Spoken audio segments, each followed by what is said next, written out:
जिसे समझा गरीब जेठानी वो निकली रईस खानदान की इकलौती बेटी। सुबह का वक्त है और पूरा परिवार डाइनिंग टेबल पर बैठा हुआ है। छोटी बहू आराधना रसोई से गर्मा गर्म रोटियां लाकर सबको परोस रही है। वाह भाई आराधना वाह, आज तो सब्जी सचमुच बहुत अच्छी बनी है। उंगलियां चाटने का मन कर रहा है। हाँ भाभी, सचमुच आप सुबह से उठकर अकेली पूरा घर संभालती हो। पूरे परिवार का खाना पीना और सफाई अकेले देखना सच में बहुत बड़ी बात है। हाँ, लेकिन मैं आखिर कब तक इस तरह अकेली थकती रहूंगी। मुझे भी तो रसोई में कोई हाथ बटाने वाला साथी चाहिए ना। हाँ, बात तो तुम्हारी बिल्कुल सही है आराधना। भैया, अब आप जल्दी से शादी करके जेठानी जी को घर ले आओ। हाँ बेटा आकाश, मैं भी यही चाहती हूँ कि अब तेरी शादी हो जाए और घर में बड़ी बहू आए। तेरे छोटे भाई विकास की तो कब की शादी हो गई है। हाँ भैया, अब तो माँ की बात मान लीजिए। आखिर आप कब तक अपनी शादी को ऐसे ही टालते रहेंगे। माँ, तुम्हें तो सब कुछ अच्छी तरह से पता है। पिताजी के अचानक चले जाने के बाद मैंने इस पूरे घर को संभाला है। अब मुझे अपनी छोटी बहन सीता की शादी भी बड़े धूमधाम से करनी है। वैसे भी मुझे आज तक कोई लड़की पसंद ही नहीं आई। अच्छा, अब मैं काम पर निकलता हूँ माँ। आकाश और विकास नाश्ता करके अपने अपने काम पर चले जाते हैं। ऐसे ही शाम हो जाती है और आकाश अपनी फैक्ट्री का काम निपटाकर सड़क के किनारे पैदल ही अपने घर की तरफ वापस लौट रहा था। तभी अचानक एक कार सड़क पार करते हुए एक गरीब बूढ़े आदमी को बहुत तेजी से टक्कर मारते हुए वहाँ से निकल जाती है। बूढ़ा आदमी हवा में उछलकर सड़क पर गिर जाता है। ओए, गाड़ी रोक! ये क्या बदतमीजी है यहाँ? ठोकर मार कर भाग गई। इन रईसजादों को क्या सड़क पर चलते हुए गरीब इंसान दिखाई नहीं देते? आकाश किसी तरह उस बूढ़े आदमी को अस्पताल लेकर पहुंचता है। डॉक्टर उसका ट्रीटमेंट करने के लिए अंदर ले जाता है। आकाश बाहर खड़ा इंतजार करता है। तभी आरती वहाँ आकर, कैसे है अब वो ठीक तो है ना? हाँ, वो तो ठीक है, लेकिन आप कौन है? वो मेरी सहेली के पिता है। मेरी सहेली शहर से बाहर है। मुझे जैसे ही पता चला मैं यहाँ भागी चली आई। वो ठीक तो है ना? हाँ, अब ठीक है वो। एक पता नहीं कौन बेपरवाह रईसजादे ने अपनी महंगी कार से उनको बहुत बुरी तरह से ठोकर मार दी। अमीर लोग होते ही ऐसे हैं। मुझे तो इन अमीर लोगों से सख्त नफरत है। नफरत? पर सभी अमीर एक जैसे तो नहीं होते ना। शायद उसकी कोई मजबूरी रही होगी। कोई मजबूरी नहीं होती इनकी। ये अमीर लोग कभी गरीबों को इंसान समझते ही नहीं है। आरती आकाश की तरफ एक टक बिना पलक झपकाए देखती रह जाती है। उसे देखकर आकाश, अरे सॉरी, मैं सचमुच भूल ही गया था कि मैं आपके सामने ये क्या बोल रहा हूँ। मैं एकदम से अपना आपा खो बैठा था और बस। कोई बात नहीं, मैं आपकी भावनाओं को अच्छी तरह समझ सकती हूँ। इसके बाद दोनों एक बेंच पर बैठ जाते हैं। काफी देर तक वो दोनों वहां बैठकर एक दूसरे से बातें करते हैं। तभी ऑपरेशन थिएटर का दरवाजा खुलता है और डॉक्टर बाहर आता है। आकाश डॉक्टर से, डॉक्टर साहब, अब वो कैसे हैं? देखिए, चिंता की कोई बात नहीं है, मरीज अब बिल्कुल ठीक है। डॉक्टर ये कहकर चले जाते हैं। तब आरती, आकाश, आपका बहुत बहुत धन्यवाद। और हाँ, मैंने उनके घर वालों को भी इन्फॉर्म कर दिया है। वैसे आपने अस्पताल में इलाज का सारा खर्चा खुद ही अपनी जेब से उठाया है। मुझे बताइए कि कुल कितने पैसे हुए हैं? अरे कोई बात नहीं, उस वक्त मेरे पास जितने पैसे थे मैंने काउंटर पर दे दिए हैं। आप प्लीज मुझे बताइए, मैं आपके पैसे रिटर्न कर दूंगी। अच्छा बाबा, ठीक है, आप जिद कर रही हैं तो ये लीजिए मेरा फोन नंबर। आप इस पर मुझे पैसे ट्रांसफर कर दीजिएगा, ओके? बातें करने के बाद दोनों अपने अपने रास्ते निकल जाते हैं। ऐसे ही कुछ दिन बीत जाते हैं। एक दिन आरती आकाश को कॉल करके कॉफी हाउस बुलाती है। दोनों वहां बैठकर बातें करते हुए, आकाश, आप अपने बारे में कुछ बताइए ना। मेरे पिताजी बहुत पहले ही हमें छोड़कर चले गए थे। उनके जाने के बाद मैंने ही पूरे घर को संभाला है। अपने छोटे भाई विकास की शादी करवा दी। अब बस अपनी छोटी बहन सीता की शादी करवाना बाकी है। आपने अभी तक शादी क्यों नहीं की? क्योंकि मेरे टाइप की कोई लड़की मुझे आज तक मिली ही नहीं। अच्छा, तो आपको आखिर कैसी लड़की चाहिए?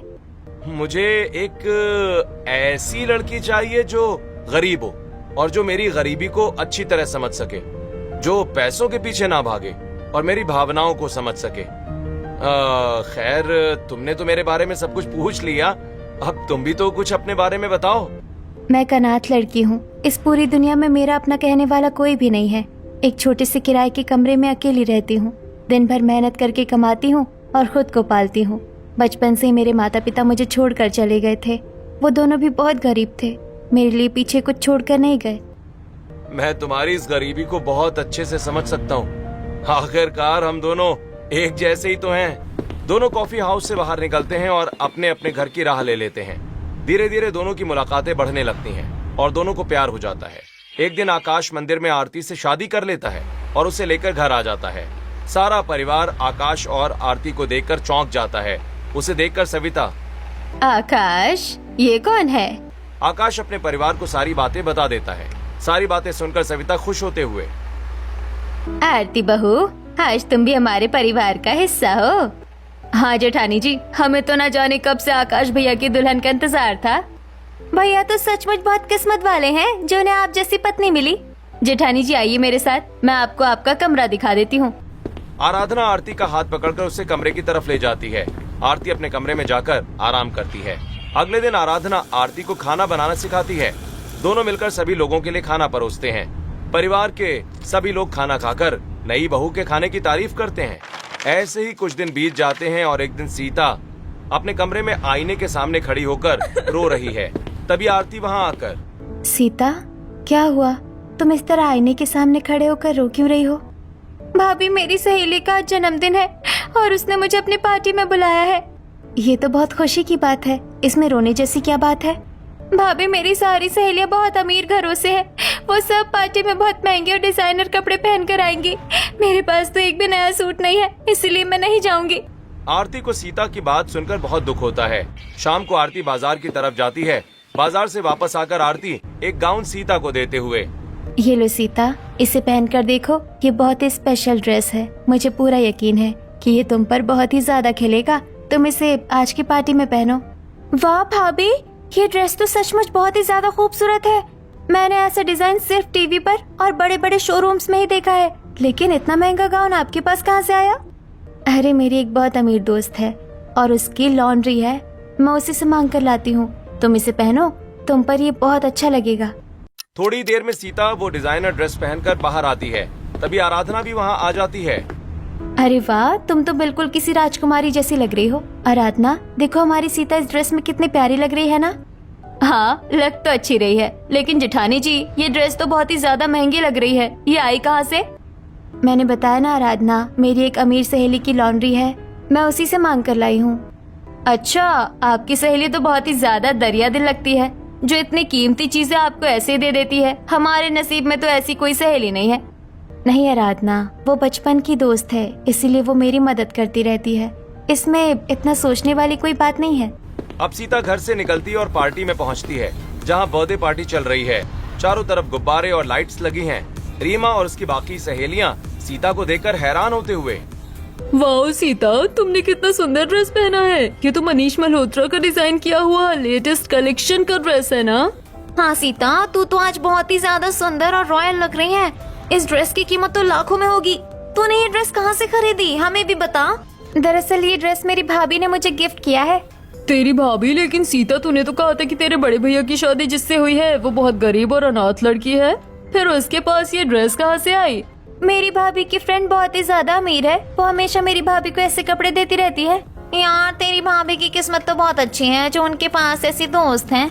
सीता, मेरे साथ स्टेज पर चल और तू ही मेरे साथ केक काट। रीमा सीता का हाथ पकड़कर उसे केक काटने वाली टेबल की तरफ ले जाती है। सभी सहेलियां तालियां बजाती हैं। सीता केक कटवाती है और रीमा उसे सबसे पहले केक खिलाती है। सीता, इधर आओ, मैं तुम्हें अपने कुछ और दोस्तों से मिलवाती हूँ। वो सब भी तुम्हारी इस ड्रेस की बहुत तारीफ कर रहे हैं, चलो हमारे साथ। सीता पूरी पार्टी में आकर्षण का केंद्र बनी हुई थी और हर कोई उसके कपड़ों की तारीफ कर रहा था। सीता के चेहरे पर गर्व और खुशी साफ दिखाई दे रही थी।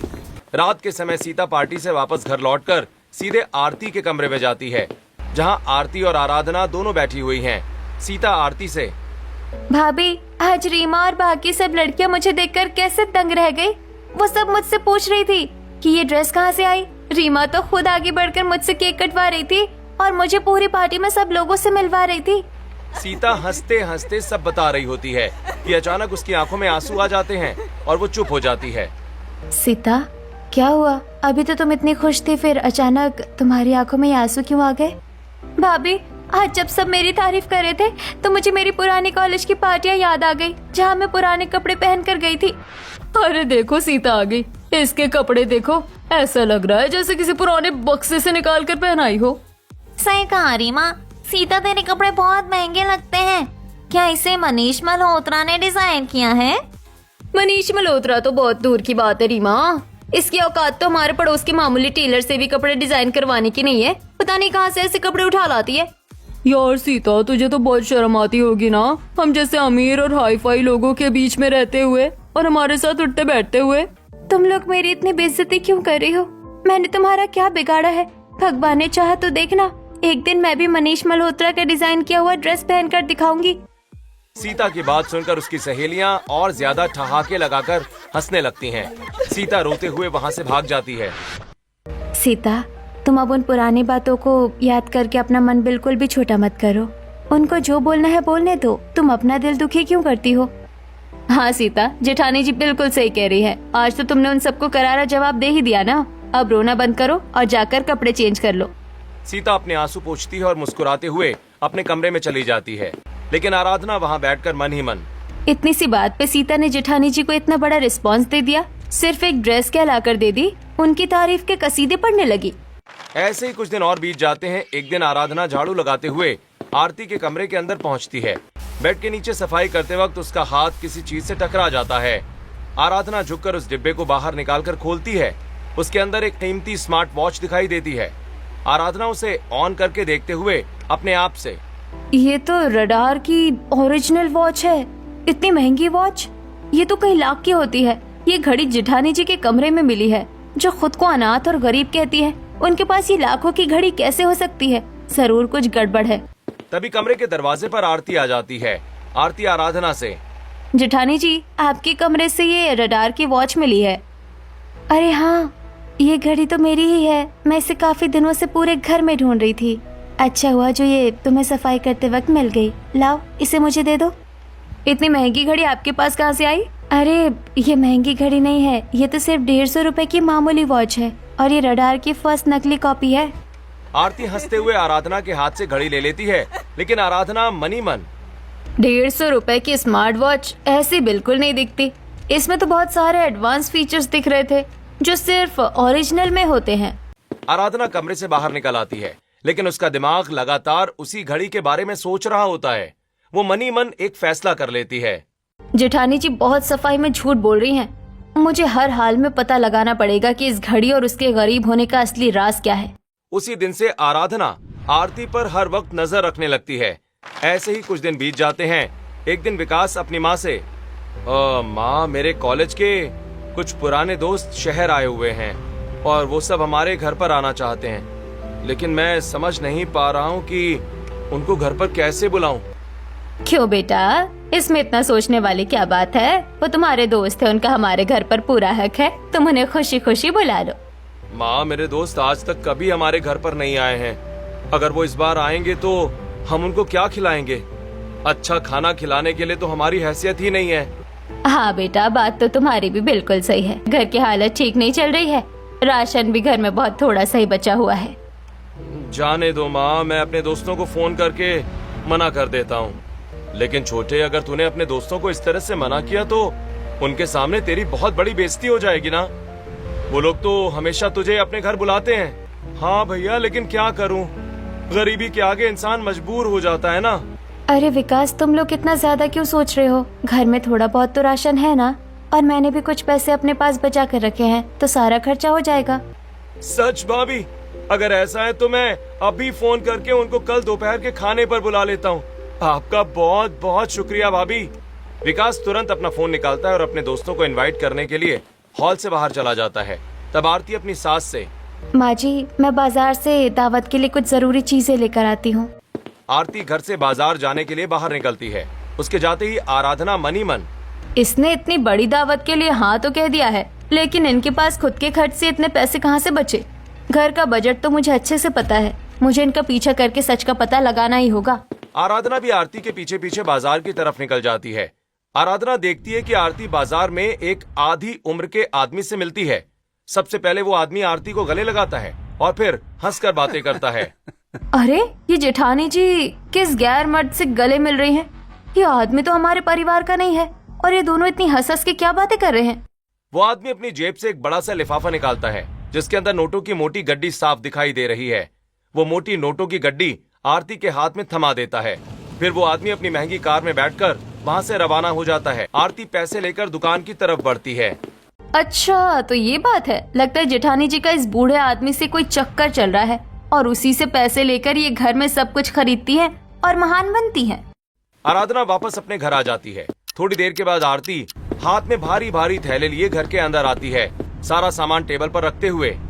माँ जी देखिए, मैं दावत का सारा सामान बाजार से ले आई हूँ। देवरानी जी आप भी आइए। वाह भाभी, काजू किशमिश, इतने सारे पनीर और खोआ, ये सब इतना कुछ आप इतनी जल्दी कहाँ से ले आई? हमारे घर में तो इतने दिनों बाद ऐसा सामान आया है।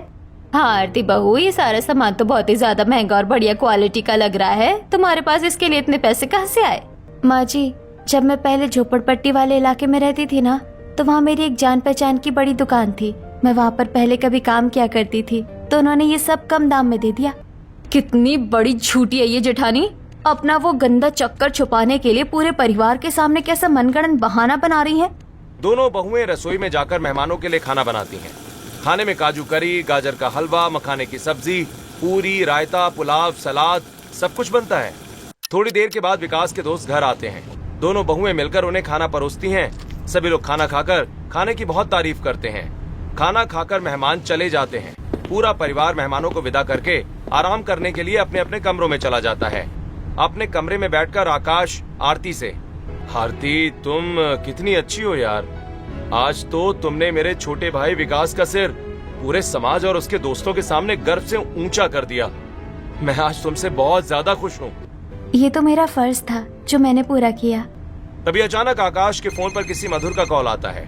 आकाश घबराते हुए फोन को स्पीकर पर डालकर बातें करते हुए, हेलो आकाश, देखो तुमने बहुत दिन पहले मुझसे अपने छोटे भाई की शादी के खर्चे के लिए कर्ज लिया था, याद है? लेकिन तुमने अभी तक मेरा वो कर्जा नहीं उतारा है। भाई साहब, हाँ मुझे अच्छे से याद है। आप मुझे बस थोड़ा सा और वक्त दे दीजिए, मैं आपके पैसे चुका दूंगा। मैं बहुत दिनों से तुम्हारी ये रट सुन रहा हूँ आकाश। अब मैं तुम्हें कोई और समय बिल्कुल नहीं दे सकता। मुझे मेरे पैसे तुरंत वापस चाहिए। मधुर भाई साहब, प्लीज मेरी मजबूरी को समझिए। मैं आपके पैसे लेकर कहीं भाग नहीं रहा हूँ, बस थोड़ा सा रहम कीजिए मुझ पर। मुझे तुम्हारी कोई कहानी नहीं सुननी है। तुम मुझे कल सुबह तक मेरे पैसे दे दो, वरना मैं तुम्हारे घर पर सीधे पुलिस लेकर पहुंच जाऊंगा। फिर अपनी बदनामी के जिम्मेदार तुम खुद होगे।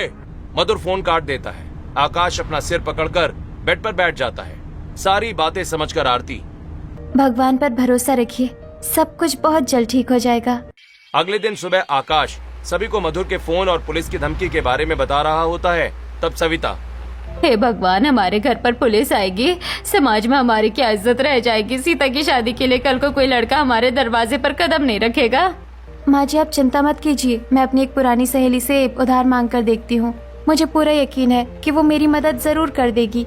ठीक है आरती, अगर तुम्हारी सहेली इतने पैसे उधार दे देगी तो ये तो बहुत अच्छी बात है। जैसे ही मुझे फैक्ट्री से सैलरी मिलेगी, मैं तुम्हारे दोस्त के पैसे लौटा दूंगा। शाम के समय आरती घर से बाहर निकलती है। आराधना पहले से ही अपना फोन हाथ में लिए तैयार बैठी थी। जैसे ही आरती बाहर जाती है, आराधना दबे पांव उसके पीछे निकल पड़ती है। आरती एक कॉफी शॉप के अंदर पहुंचती है। आराधना शीशे के पीछे से अपना फोन निकालकर वीडियो रिकॉर्डिंग ऑन कर लेती है। वो देखती है कि आरती उस बूढ़े आदमी से मिलती है और उससे बातें करती है। बूढ़ा आदमी उसे नोटों की गड्डी निकालकर थमा देता है और उसे गले लगाता है। फिर आरती, मुझे कुछ एक्स्ट्रा पैसे भी चाहिए, क्योंकि माँ जी ने कहा था कि बहुत जल्द ननद सीता को देखने के लिए लड़के वाले आने वाले हैं। हम आखिर ये गरीब होने का नाटक कब तक करते रहेंगे बेटा? आज नहीं तो कल सबको सच बताना ही पड़ेगा ना। मैं वक्त आने पर खुद सबको सब कुछ बता दूंगी, लेकिन अभी इस घर में किसी को कुछ भी पता नहीं चलना चाहिए। अभी हमें इस बात को राज ही रखना होगा। ठीक है, जैसी तुम्हारी मर्जी। जब भी तुम्हें पैसों की जरूरत पड़े तुम घबराया मत करो और मुझे तुरंत कॉल कर दिया करो, ओके? हाँ ठीक है चाचा जी, मैं आपको ही तो कॉल करती हूँ। आपकी सिवा इस दुनिया में है ही कौन मेरा जिस पर मैं इतना भरोसा कर सकूं। बूढ़ा आदमी कॉफी शॉप से बाहर निकलकर अपनी आलीशान कार में बैठकर चला जाता है। आराधना पूरी बात और वीडियो रिकॉर्ड करके अपने आप से, जेठानी जी शराफत की आड़ में इतना बड़ा गेम खेल रही हैं और पूरे घर से छुपा भी रही है कि उनका इस उम्रराज आदमी के साथ अफेयर चल रहा है। आराधना वापस घर आ जाती है। शाम को आकाश जब फैक्ट्री से घर लौटता है तो आरती उसके हाथ में 50,000 रुपए रखकर, ये लीजिए पैसे, मेरी सहेली ने दे दिए हैं। और माँ जी, मैंने उससे कुछ एक्स्ट्रा पैसे भी मांग लिए हैं, क्योंकि आपने कहा था ना कि सीता को देखने वाले लड़के वाले आ रहे हैं। हाँ बेटा, तुमने बहुत अच्छा किया। हमारी सीता के भाग्य खुल गए। जो तुम जैसी लक्ष्मी इस घर में बड़ी बहू बनकर आई, तुमने हमारे घर की लाज बचा ली। अगले कुछ दिनों में सीता को देखने के लिए लड़के वाले उनके घर आते हैं। आरती और आराधना मेहमानों की खातिरदारी की तैयारियों में लगी होती हैं। तभी सुधीर के पिताजी, भाई हमें तो आपकी लड़की बहुत पसंद है, हमें दहेज नहीं चाहिए, लेकिन मेहमानों की आव भगत बहुत अच्छी होनी चाहिए। आप खाने पीने का सारा इंतजाम किसी बड़े लॉन में ही करिएगा। भाई साहब, खाने का इंतजाम बड़े लॉन में? हमारे पास तो इतने पैसे, हम भला इतने बड़े लॉन का खर्चा कैसे उठा पाएंगे? कोई बात नहीं माँ जी, हम सब संभाल लेंगे, आप चिंता मत कीजिए। सब कुछ बहुत अच्छे से लॉन में ही हो जाएगा। चलिए, ये तो भाई बहुत अच्छी बात है। तो फिर हम शादी की बात पक्का समझते हैं और हम चलते हैं। नमस्ते। लड़के वाले खुश होकर वहाँ से चले जाते। उनके जाते ही सविता परेशान होकर आरती से, बेटा आरती, तूने उन लोगों के सामने ऐसा क्यों कह दिया? एक बड़े लॉन की बुकिंग और दहेज के लिए कम से कम 20 लाख रुपए की जरूरत होगी। हम इतने पैसे कहाँ से लाएंगे? भगवान पर भरोसा रखिए माँ जी, सब कुछ हो जाएगा। मेरी कुछ अमीर सहेलियाँ हैं, मैं उन सब से मिलकर कुछ चंदा मांग लूंगी, वहाँ से पैसों का इंतजाम हो जाएगा। बेटा, मैं तो बचपन से ही चाहती थी कि मेरी बेटी की शादी किसी बड़े आलीशान लॉन में हो। मैं अपनी बेटी को विदाई में गाड़ी और खूब सारा दहेज दूं, पर हमारी हैसियत ऐसी नहीं थी। माँ जी, आपकी ये तमन्ना बहुत जल्दी पूरी होगी। आप बस अपनी बेटी की शादी की खुशियाँ मनाइए, पैसों की फिक्र मुझ पर छोड़ दीजिए। मुझे बहुत अच्छे से पता है कि ये पैसे कहाँ से आएंगे, अपने उसी बॉयफ्रेंड से। फिर ये मोटी रकम ऐंठने का प्लान बना रही है ये।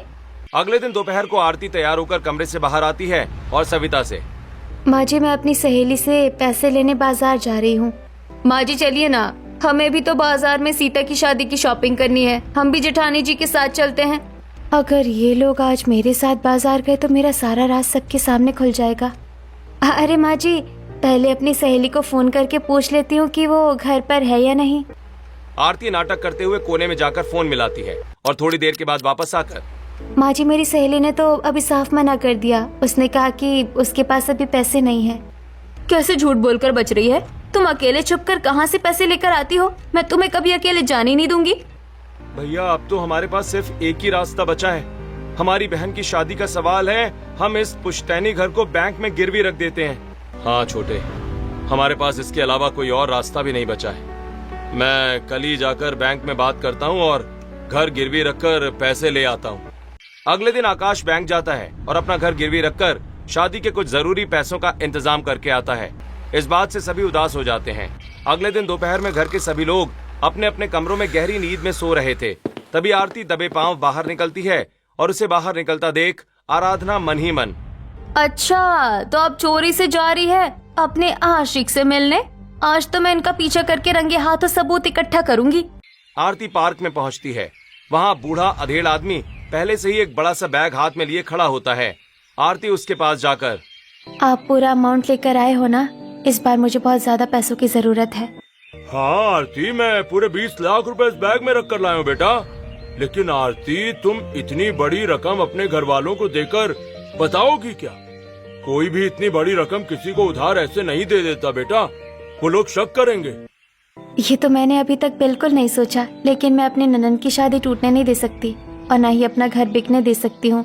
बाकी बाद में देखा जाएगा, अभी मैं चलती हूँ। आरती वो 20 लाख रुपयों से भरा बैग लेकर आती है और सबको आवाज देकर बुलाती है। आकाश, विकास, सविता और सीता बाहर आते हैं। आराधना भी पीछे से आकर खड़ी हो जाती है। माँ जी, आकाश जी, देखिए मैं अपनी सहेली से पूरे 20 लाख रुपए उधार लेकर आ गई हूँ। अब हम अपना घर भी छुड़वा लेंगे और शादी भी धूमधाम से होगी। क्या 20 लाख रुपए? आरती, इतनी बड़ी रकम कोई किसी को ऐसे उधार कैसे दे सकता है? तुम कहीं हमसे कोई झूठ तो नहीं बोल रही हो? सच सच बताओ प्लीज। आरती चुप हो जाती है और अपनी नजरें नीचे झुका लेती है। वो कोई जवाब नहीं दे पाती। तभी आराधना आगे आती है और, भैया, ये क्या सच बताएगी आपको? अगर सच सुनना है तो मैं बताती हूँ। हमारी संस्कारी जेठानी का एक बूढ़े अमीर आदमी के साथ अफेयर चल रहा है। ये उसी के टुकड़ों पर पल रही है। आराधना, अपनी जुबान संभाल कर बात करो। तुम अपनी जेठानी पर इतना घटिया इल्जाम कैसे लगा सकती हो? भैया मैंने अपनी आंखों से देखा है और मेरे पास पूरा सबूत है। ये वीडियो देखिए। आराधना अपने फोन का वीडियो ऑन करके सभी के सामने रख देती है। वीडियो में आरती उस उम्र दराज आदमी के गले मिल रही है, हंसकर बातें कर रही है और पैसों का बैग ले रही है। पूरी बातचीत साफ सुनाई दे रही है। आकाश आरती को खींचकर एक जोरदार थप्पड़ मारते हुए, मैंने तुम पर अपनी जान से ज्यादा भरोसा किया और तुमने मुझे इतना बड़ा धोखा दिया। निकल जाओ इसी वक्त मेरे घर से। नहीं, प्लीज मेरी एक बार पूरी बात तो सुनिए। मैंने आपको कोई धोखा नहीं दिया है। माँ जी, आप तो कुछ कहिए, आप तो मुझ पर विश्वास कीजिए। तुमने तो मेरा भी विश्वास पूरी तरह से तोड़ दिया है बहू। इस वीडियो को देखने के बाद अब बचा ही क्या है तुम्हारे इस घर में रहने के लिए। चली जाओ यहाँ से। सीता, मेरी प्यारी ननंद, तुम तो अपनी इस भाभी को समझो। मैंने ये सब तुम्हारे लिए ही। नहीं भाभी, मुझे आपसे बहुत ज्यादा नफरत है। मुझे क्या पता था कि आपका किसी गैर मर्द के साथ अफेयर चल रहा है और आप ऐसे गंदे तरीके से हमारी मदद कर रही हो। मुझे ऐसी मदद नहीं चाहिए। भाभी, हमें आपसे ऐसी घिनौनी उम्मीद बिल्कुल नहीं थी। आप चुपचाप यहाँ से चली जाओ। हम नहीं चाहते कि हम अपनी मर्यादा भूलकर आपको बेइज्जत करके बाहर निकालें। आरती फूट फूट कर रोने लग जाती है। तभी अचानक उसके फोन की घंटी बजती है। वो कांपते हाथों से फोन उठाती है और अब पानी सर से ऊपर जा चुका है। आपको इस वक्त हमारे घर आना पड़ेगा। प्लीज आप जल्दी आइए। थोड़ी ही देर बाद घर के दरवाजे पर कई कारें आकर रुकती हैं और उम्र दराज आदमी कार से उतरकर घर के अंदर आता है। उसे देखते ही आराधना, यही है वो आदमी जिससे जेठानी जी पार्क और कॉफी शॉप में छुप छुप कर मिलती थी। सबने इसे वीडियो में देखा है ना? आकाश आगे बढ़कर उस आदमी का कॉलर पकड़कर, शर्म नहीं आती तुम्हें? हाँ, अपनी बेटी की उम्र की लड़की से चक्कर चलाते हुए, हमारे घर की इज्जत को बदनाम करते हुए। छोड़िए उनका कॉलर, हटिए यहाँ से। ये मेरे सगे चाचा जी है, कोई गैर मर्द नहीं है। क्या चाचा जी? लेकिन आरती, तुमने तो कहा था कि तुम अनाथ हो और तुम्हारा इस दुनिया में कोई भी नहीं है। फिर ये चाचा कहाँ से आ गए? हाँ भाई हाँ, मैं इसका सगा चाचा हूँ। तुम सबको शर्म आनी चाहिए कि बिना पूरी सच्चाई जाने एक मासूम और साफ दिल लड़की पर इतना घटिया इल्जाम लगा रहे हो। लेकिन अगर ये आपकी भतीजी हैं तो आप इसे छिप छिप कर इस तरह पैसे क्यों देते थे और इन्होंने हमसे अपने अमीर होने की बात क्यों छुपाई? मैं बताती हूँ कि मैंने ऐसा क्यों किया। शादी से पहले जिस दिन फैक्ट्री के पास कार से एक्सीडेंट हुआ था, वो कार कोई और नहीं बल्कि मैं खुद चला रही थी। मैं घबराकर चली गई थी, लेकिन जब मैं वापस आई तो मैंने देखा कि आप अपनी जान की परवाह किए बिना उस गरीब को संभाल रहे थे। मुझे आपसे पहली नजर में प्यार हो गया, लेकिन जब मैंने अस्पताल में आपसे बात की तो मुझे पता चला कि आप अमीर लड़कियों से सख्त नफरत करते हैं। इसीलिए घर आकर मैं चाचा जी को सारी बातें बताई। चाचा जी, मैं उस लड़के से ही शादी करना चाहती हूँ। आज तक मुझे जो भी लड़का मिला उसने मेरी दौलत देखकर मुझसे शादी करनी चाहिए, लेकिन ये पहला लड़का है जो अमीर लड़कियों के घमंड से नफरत करता है कि मुझे हमेशा खुश रखेगा। लेकिन बेटा, तू तो सिंघानिया इंडस्ट्री की अकेली मालकिन, एक करोड़पति लड़की है। फिर भला वो तुझसे शादी क्यों करेगा? चाचा जी, मुझे आकाश का प्यार पाने के लिए गरीब और अनाथ लड़की होने की एक्टिंग करनी पड़ेगी।